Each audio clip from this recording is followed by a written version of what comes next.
you had mentioned to me that you could give me an explanation of the Roswell incident.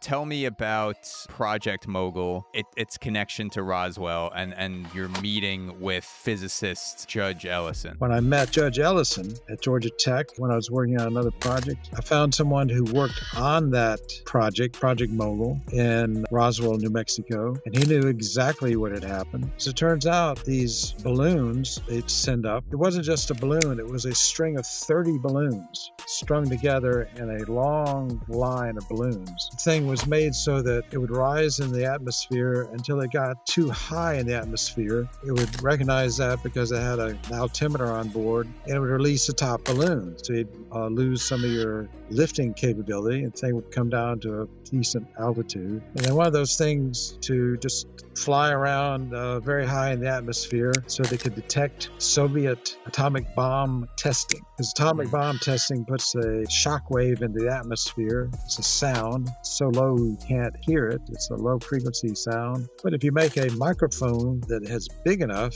it can hear those low sounds. So these balloons be carrying up a microphone connected to a radio transmitter, and you're listening and you can hear what's coming in on that microphone. The microphone gives you a low frequency pulse. I think that's got to be a test of a nuclear bomb. So that's what they were for. Ellison had invented and worked on the microphone that would work on it. It was a big disc. It looked like a snare drum or something.